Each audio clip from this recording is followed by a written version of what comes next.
It is more than 3 years since Adil Rashid spun a leg break with the red ball, in which time he has won a World Cup and become England's leading T20 wicket. But the appointment as Test coach of Brendan McCullum has acted like a googly. A career apparently heading in one direction may yet turn in the other. Suddenly, at 34, Rashid can envisage bowling more than 10 overs in an innings again. "It's always exciting when something new comes along," he tells Sportsmail. Brendan McCullum and Ben Stokes both like to be positive and attack. "That drives me on and it's very exciting." Brendan's reached out to me, just a text to check how things are. "I've not closed the door on Test cricket. I've not retired, or anything like that. It's everyone's dream to play Test cricket and I'm no different." After Rashid appeared in the most recent of his 19 tests, against West Indies and Barbados in January 2019, the consensus was that 5-day cricket was no longer his bag. He took none for 117 in an England defeat, was replaced by Stuart Broad in Antigua, and set about preparing for the home World Cup that summer. The rest is history. But after both Rashid and his close friend Moeen Ali, who announced his retirement from Test cricket last September, were tapped up by McCullum, a seed was planted. Would it make a difference to Rashid if Ali announced his availability once more? "Has like a brother to me," he said. "It's definitely a conversation we'd have, and that would inspire me. It could happen. But for us to get to that point, a lot else has got to happen too."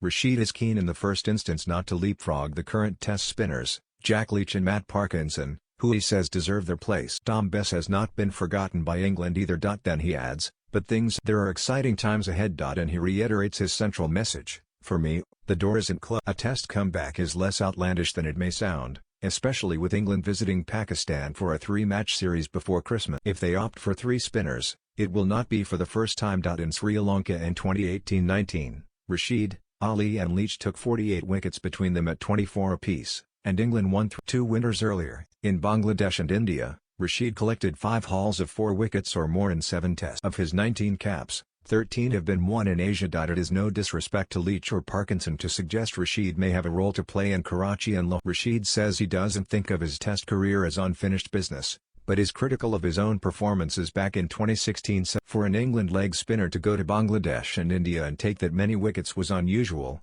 but the way I looked at it, I was leaking runs. In hindsight, I could have done a bit better in that respect." Part of the reason for his recent focus on white ball cricket has been a troublesome shoulder that required steroid injections to get him through the World Cup. But he says it no longer bothers him. "It's been quite good now for a while, though I have to stay on." He also acknowledges he will need to play championship cricket for Yorkshire, who have 4 4-day fixtures in September, if he is going to make a case for and he hasn't done that since 2017. It all depends on a couple of factors: how well Leach and Parkinson get on in this summer's tests, and whether Yorkshire are pushing for the top. Their new coach Otis Gibson is said to be open to using Rashid if the conditions are as he says, "A lot needs to take place first. But spinners age less quickly than fast bowlers, and Rashid believes time is on his side. My aim is to play as long as possible," he says. "You never know what's going to. I still feel like I've got a lot to give, both with ball